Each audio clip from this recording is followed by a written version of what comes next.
Assalamualaikum warahmatullahi wabarakatuh. Salam Pramuka. Hai teman-teman seperjuangan, perkenalkan saya Farhan Iqbal Pratama dengan NPM 21130533196. Saya dari program studi PGSD jurusan Ilmu Pendidikan Fakultas Keguruan dan Ilmu Pendidikan Universitas Lampung angkatan 2021. Di sini saya akan berbagi ilmu sekaligus informasi mengenai salam pramuka, sifat gerakan pramuka, dan tingkatan yang ada dalam gerakan pramuka.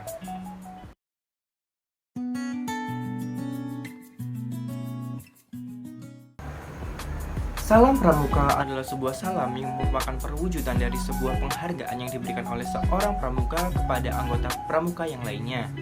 Biasanya salam pramuka diawali dengan hormat terlebih dahulu sambil meneriakkan kata salam pramuka, dan bagi yang menjawab salam tersebut meneriakkan kata salam sambil hormat juga. Seperti ini. Salam pramuka. Yang menjawab salam.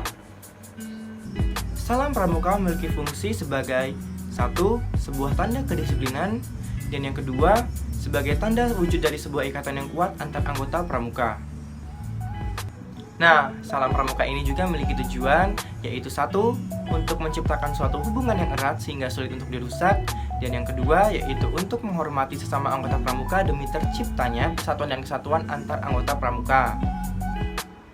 Ada 3 macam salam pramuka, yaitu yang pertama salam biasa, yang kedua salam hormat, dan yang ketiga adalah salam janji.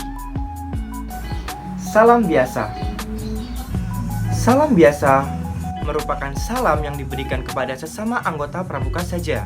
Jadi, apabila anggota pramuka bertemu dengan anggota pramuka lainnya, haruslah mengucapkan salam.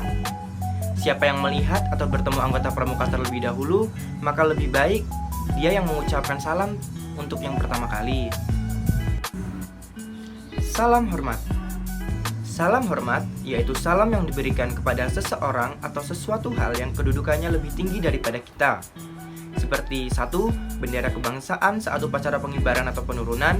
2. Jenazah yang sedang lewat atau sesudah dimakamkan. Yang ketiga, para pejabat dan petinggi negara seperti presiden. Dan yang keempat, pada saat menyanyikan lagu Indonesia Raya, wajiblah hormat. Salam janji yaitu salam yang dilakukan ketika pelantikan anggota pramuka. Biasanya, salam ini diberikan ketika mengucap janji Trisatya dan Dwi Satya.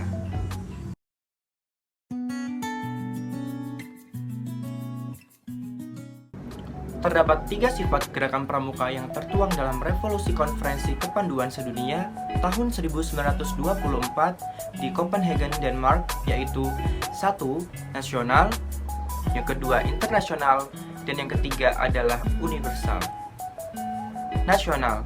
Pramuka bersifat nasional berarti bahwa organisasi yang menyelenggarakan kegiatan pramuka yang diadakan dalam sebuah negara harus menyesuaikan pendidikan, keadaan, kebutuhan, dan kepentingan masyarakat, bangsa, dan negara tersebut.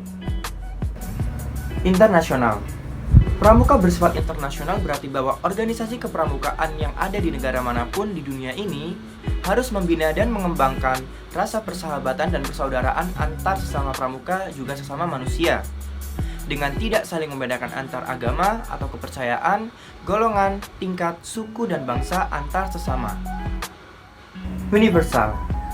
Pramuka bersifat universal artinya menyeluruh dan dapat dipergunakan untuk mendidik dan membina anak-anak dari bangsa manapun, yang dalam pelaksanaan pendidikannya yaitu menggunakan prinsip dasar dan metode kepramukaan.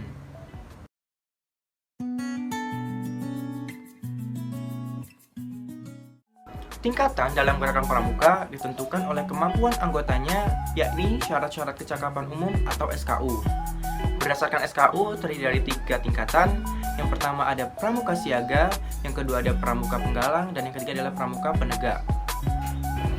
Dalam pramuka siaga terdapat 3 tingkatan. Yang pertama siaga mula, kedua siaga bantu, dan yang ketiga adalah siaga tata.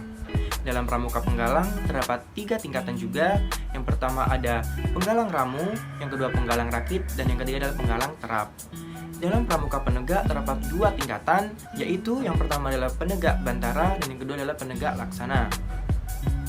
Terdapat juga sebutan pramuka Garuda yang berarti merupakan tingkatan tertinggi dalam setiap kelompok umur. Tingkatan dalam gerakan pramuka juga dapat ditentukan berdasarkan kelompok umur. Nah, cara penentuannya terdiri dari 4 macam. Yang pertama, ada kelompok umur 7-10 tahun yang disebut dengan pramuka siaga. Yang kedua, kelompok umur 11-15 tahun yang disebut dengan pramuka penggalang. Yang ketiga, kelompok umur 16-20 tahun yang disebut dengan pramuka penegak. Dan yang terakhir atau yang keempat, yaitu kelompok umur 21-25 yang disebut dengan pramuka pandega. Dalam tingkatan gerakan pramuka juga ada tingkatan khusus, yaitu kelompok yang ditujukan untuk orang yang memiliki kedudukan dalam kepramukaan, seperti pramuka pembina, pelatih, pamongsaka, staf kuartir, dan majelis pembimbing. Mungkin hanya itu saja yang dapat saya sampaikan.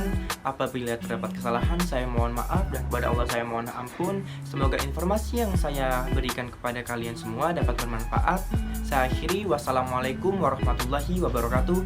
Salam Pramuka.